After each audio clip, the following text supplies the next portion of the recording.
À quoi on va s'intéresser, c'est le freinage de ma Porsche 996, donc c'est freinage Brembo, donc 4 pistons. Donc là directement on voit qu'on est sur une Carrera 4 à la couleur des étriers. Sur toutes les Carrera 4, les étriers sont gris. Donc on va démonter, puis je vous ferai les petits trucs à savoir pour le réglage du freinage. Alors pour avoir accès au frein à main, on va passer l'étape du démontage qui est relativement simple. Donc, je vais quand même juste expliquer comment tirer l'étrier. Donc on a juste deux grosses vis sur les côtés. Voilà, une en haut, une en bas. On retire ces deux vis là. Ensuite on retire l'étrier vers l'arrière. Donc l'étrier sera avec les plaquettes, aucun souci. Et après on aura juste nos deux petites vis, donc comme ça sur le disque. On retire le disque et on peut commencer à travailler. Voilà, donc derrière mon disque, j'ai les garnitures. Donc ces freins, ça va servir exclusivement, c'est le frein à main. Ça va pas avoir avec le freinage de la voiture ou quoi que ce soit. Et la molette de réglage qu'on a là, qu'on peut tourner, c'est juste pour régler donc la répartition du freinage, mais le freinage de stationnement sur chaque moyeu. Donc si on a 30% d'un côté, ben voilà, on tournera cette molette là pour avoir 50 ou 60, on essayera d'équilibrer, d'avoir la même force de freinage sur les deux moyeux. Alors voilà, sur la voiture vous avez à peu près ça comme ça. Donc moi ce que je conseille pour le démontage, c'est d'abord de retirer les deux ressorts. Donc comme j'ai dit, on appuie et on tourne. Ça va libérer les mâchoires, vous faites ça pour les deux. Vous allez vous retrouver avec ça comme ça. Le ressort ici sera encore en place. Donc vous enlevez ce ressort là. Ensuite vous pourrez avoir accès à la petite molette de réglage. Donc ça, comme j'avais dit, ça permet de régler l'écartement des mâchoires. Et de ce côté là, pour éviter de travailler sur les cailloux, vous aurez votre cap de frein à main. Vous pourrez le libérer en ouvrant le petit levier. Et à l'intérieur on a une petite goupille. Donc on fait attention de ne pas la perdre. Voilà, la petite goupille est tombée. Donc prenez quand même des photos pour le démontage, c'est plus sûr. Sur la voiture, petite cachette pour accéder au réglage du frein. Donc c'est dans la boîte à gants. Voilà.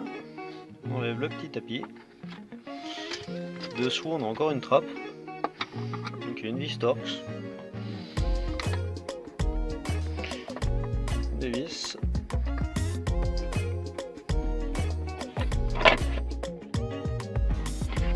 Voilà. Et là on aura accès à notre réglage. Et du moment où on a remonté le disque, par contre on n'a plus du tout accès à cette molette. Donc la petite astuce, c'est de passer à travers un taraudage avec un tournevis et faire tourner la molette pour régler le freinage. Voilà mes deux câbles de frein à main démontés. Donc là on voit bien que le démontage n'a pas eu lieu de la même façon. D'un côté il y a mon entretoise qui est complètement restée sur mon câble, elle s'est carrément soudée à mon câble, donc impossible à démonter. Et de l'autre l'entretoise est restée sur la voiture et il a fallu que je la chasse comme j'ai pu, donc je l'ai détériorée aussi. J'en ai profité aussi pour nettoyer puis repeindre les petites pièces des freins, donc ça sera pour le frein à main. Ensuite j'ai mon câble, donc il n'y a plus qu'à poser. Et si la vieille entretoise reste coincée dans le moyeu, la petite astuce encore pour la démonter, c'est on fait tourner la roue et comme de l'autre côté, on passe à travers le taraudage, le trou, et on vient taper par ici pour chasser la douille. J'ai racheté des entretoises neuves, donc l'entretoise qui doit s'emmancher dans la fusée, c'est juste un petit bout de tube en alu, donc c'est super fragile, ça tord hyper facilement. Donc j'ai trouvé une petite astuce, je prends une vis en M12, je vais la mettre dedans et puis ça va me permettre de taper dessus pour éviter de tordre la douille en la mettant dans la fusée. Voilà l'entretoise juste derrière la fusée.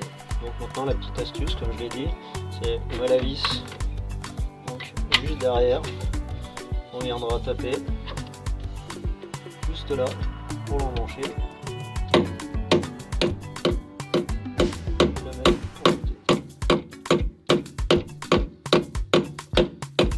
C'est lourd qui porte parce qu'on n'a pas beaucoup d'accès. Voilà, c'est en place. Voilà, j'ai remonté un côté sur la voiture, donc on voit bien la douille à travers derrière la fusée, qui est juste là. En fait j'ai le bout de mon câble de frein à main qui vient s'emmancher dedans.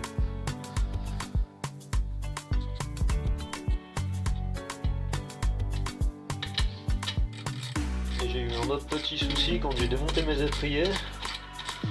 J'ai mes vis d'étrier qui étaient grippées. Donc c'est du 12. Par contre on prend pas le premier tarot qu'on trouve dans notre établi. C'est un pas spécifique, donc c'est du 12, pas de 1,5. Donc ça sera pas fin. Donc moi j'ai emprunté le tarot. Donc je vais en profiter pour refaire les 4.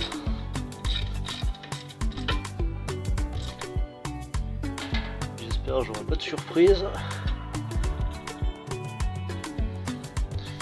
Sinon il faudra un autre tuto pour faire voir comment on fait. On met un fil rapporté. Et là je pense que ça doit aller.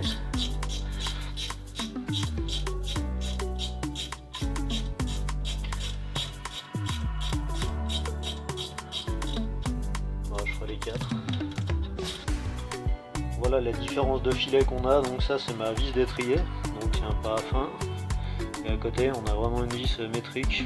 Là je pense qu'on voit quand même la différence, donc on bourrine pas, vaut mieux perdre à la limite une demi-heure à essayer de dévisser sa vis au pas fin, quitte même à chauffer, donner un coup de décapeur sur le moyeu pour dilater un peu la lue, plutôt que devoir démonter la fusée complète parce qu'on a la vis cassée dedans.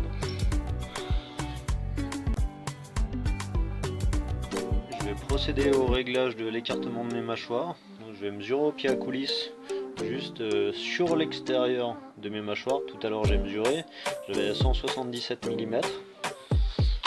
Et là j'ai l'alésage, donc l'intérieur de mon bol qui fait 180 mm. Donc je vais jouer sur la petite molette de réglage, comme on avait dit, qui est juste là. Je vais l'écarter histoire d'atteindre quasiment les 180 mm sur l'extérieur de mes mâchoires. Comme ça mes freins seront déjà limite en appui et prêts à régler. Et j'aurai plus qu'à faire un petit réglage fin à la molette pour finir.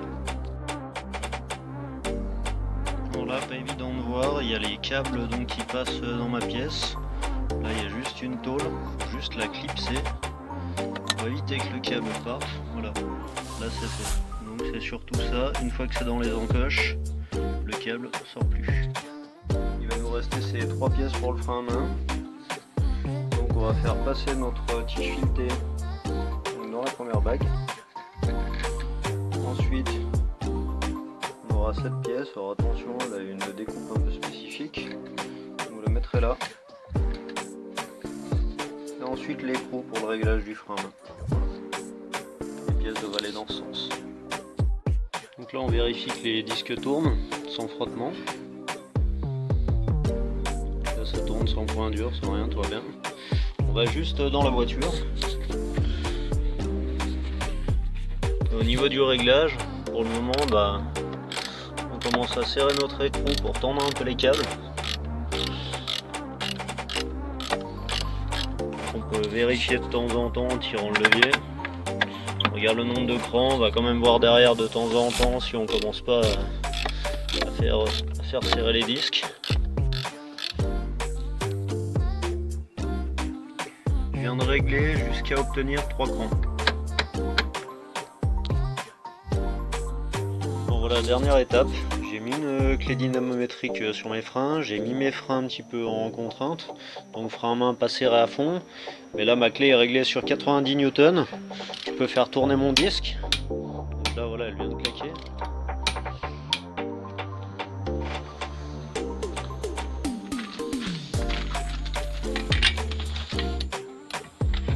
On passe de l'autre côté. Voilà, donc fini de monter tous ces câbles de frein à main. Voilà, dernière petite vue sur les freins, donc j'ai fait du propre. J'ai profité pour peindre les bols des disques qui étaient tout oxydés, c'est quand même plus sympa. Puis j'espère que la vidéo vous a plu, et puis n'hésitez pas à partager. Et puis encore un petit conseil, n'hésitez pas et surtout mettez bien les chandelles sous la voiture, parce que si vous devez bosser dessous, allez pas rester coincé. Donc à la prochaine pour une autre vidéo.